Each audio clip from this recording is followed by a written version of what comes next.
Tinanggap ni MP Basit Janati Mimbantas Abbas ng MILF ang Notice of Decision mula sa National Amnesty Commission.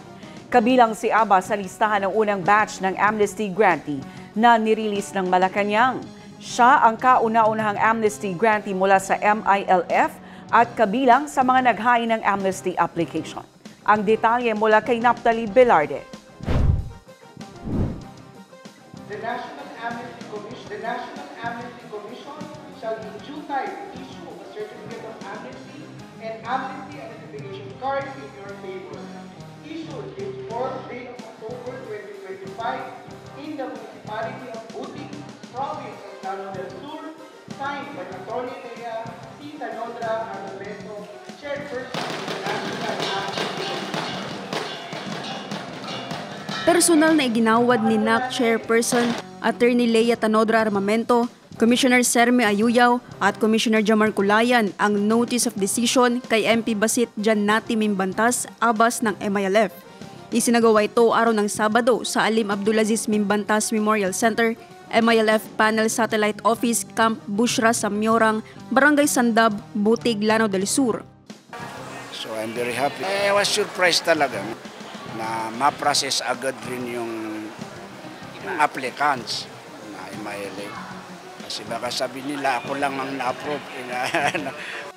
Ang Notice of Decision ng unang dokumento na matatanggap ng isang amnesty grantee bago igawad ang Certificate of Amnesty at Amnesty Identification Card. Ang amnestiya po hindi po bigay lang ng gobyerno.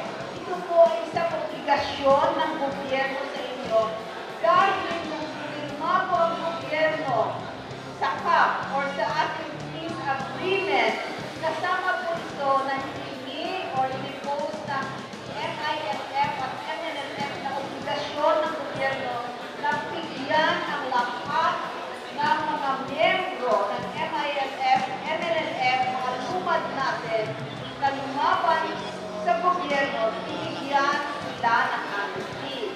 Sinabi ni MP Abbas ng amnestiya, isa sa mga major provision na nakasaad sa kasunduan na nilagdaan ng gobyerno ng Pilipinas at ng MILF.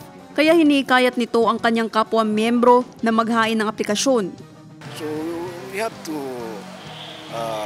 fulfill this promise or what is this agreement on the part of the MILF. So we are encouraging our brothers from the MILF, MNLF, if possible.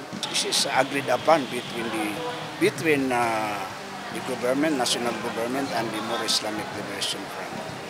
So, kasi order ng higher up ng Central Committee ng MILF. So we have to stick to the whatever the commands of the higher up as what is this as combatant. Former combatant of the More Islamic Liberation Front. September 30 nang ilabas ng Malacanang ang listahan ng unang batch ng amnesty grantee, kabilang na si MP Abbas at 8 dating miyembro ng CPP, NPA, NDF. Meron pa akong susunod. Ngayon umiikot for signature 285. Sa kabuuan, umabot na sa 4,613 ang naghain ng amnesty application sa NAC. 89 dito ang mula sa RPMP, RPA-ABB, 683 ang mula sa MILF, 3,485 ang mula sa CPP, NPA, NDF, at 356 ang mula sa MNLF. Naphtali Velarde, iMinds, Philippines.